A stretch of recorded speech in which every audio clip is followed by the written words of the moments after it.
Hello everyone, I hope you like our first video of many to come.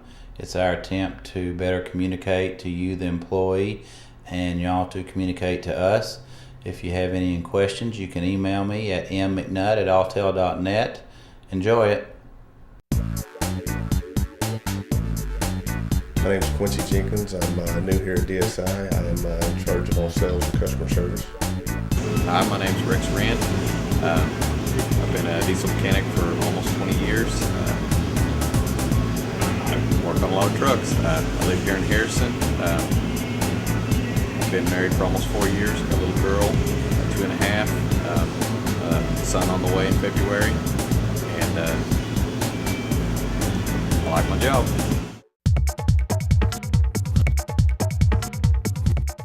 Hello, my name is Mike Martin, and I am the General Manager here at DSI and HTI. First, I would like to welcome you to our company and thank you for your interest in furthering your career here at DSI or HTI. Second, if you are a current employee, thank you for taking the time to review this video. The purpose for this video is to explain the different types of inspections and also the reason behind each type of inspection. Pre-trip inspections are to be performed before your trip begins. When you prepare to leave, you should actually physically inspect your equipment as well as the load for proper securement, your trip papers with bill of ladings, your permit book with proper documentation for your vehicle. The pre-trip inspection should also include the review of the previous post-trip inspection to ensure any needed repairs have been made. The pink copy should be on the dash with a mechanic's signature showing that any needed repairs have been made. Or if it is a non-safety related issue, such as a part to repair broken dash trim, for example, which has to be ordered, has been done. Once you have been satisfied with all these criteria, you should sign on the bottom of this report to show the vehicle is safe for your trip. A DOT officer may ask to see this report, and it is your responsibility to produce this form. DOT regulations say that daily inspections are to be performed every day that you are on your trip. Why do an inspection every day? The answer: to identify any safety related issues that can arise during your trip. Examples: you lose a mud flap, brake lights quit working, a tire goes flat, your load shifts. Any or all of these can and do happen, so please make it your daily routine to physically do an inspection and record this activity on your log. Post-trip inspections are your communication to the shop of problems or not with your equipment. You should receive a post-trip inspection form in triplicate. This form is to be filled out at the end of your trip with any and all known defects in the equipment. Be sure to fill in the truck and trailer number, your odometer readings, the date, and sign the report. Once this is done, leave all 3 copies on the dash. When the shop brings your truck in, this is what they will look for. Once any repairs have been made, the shop will sign the report and return the pink copy back to the dash. This is, as you recall, the form you should look for on your next pre-trip inspection. If for some reason you feel you have been writing something up and it is not being repaired, please bring it to my attention, and I will look into it and find out what is going on and get back to you. The last inspection is annual inspection. These are the red inspection forms on the side of your truck and trailer that was performed by the shop.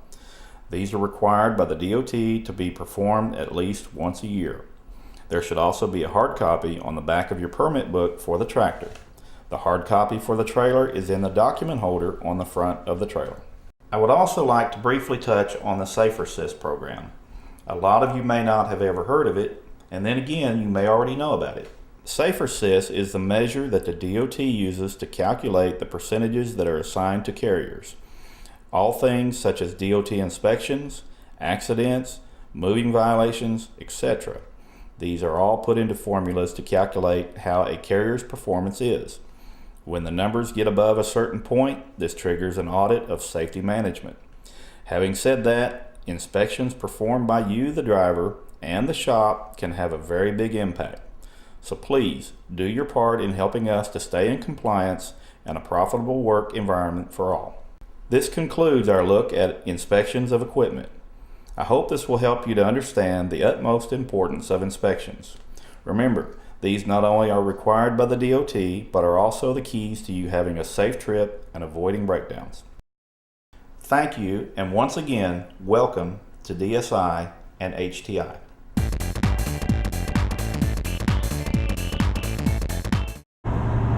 One thing I do that gets good fuel mileage is I always watch my tachometer.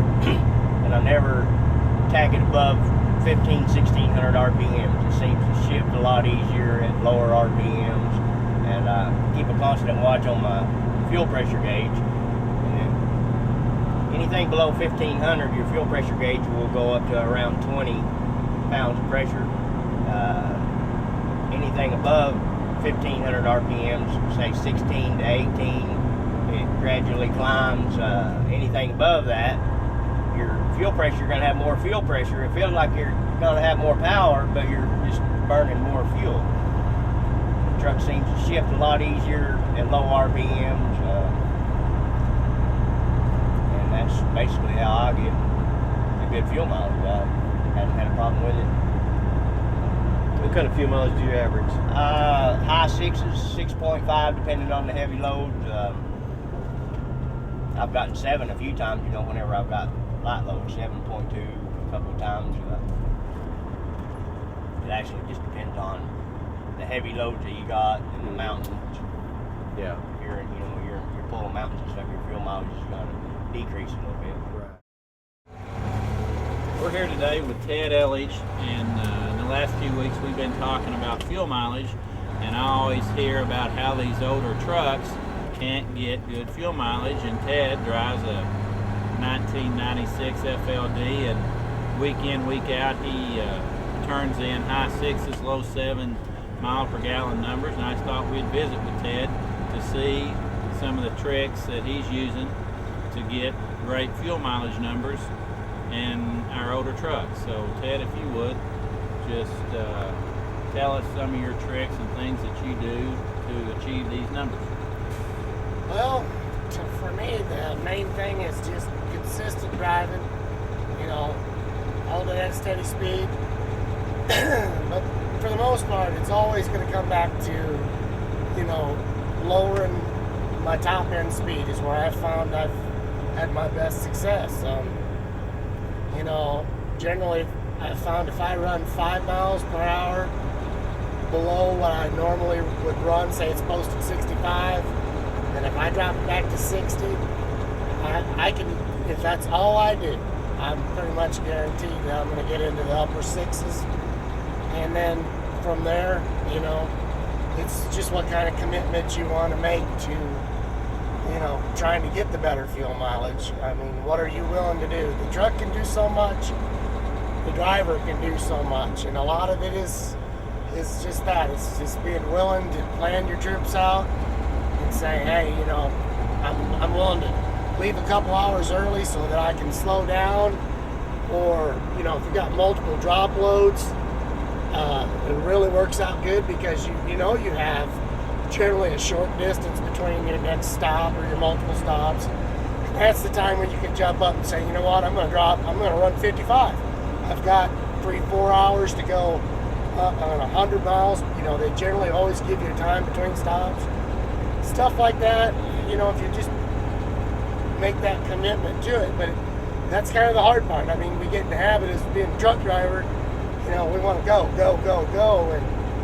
But oftentimes you find when you do that, you get there and then you sit. And that's just kind of been my little secret, is just planning my trips, knowing where I got to be, when I've got to be there, looking at the time that I have, and then whenever I have the opportunity to slow down, and it's worked really well so far.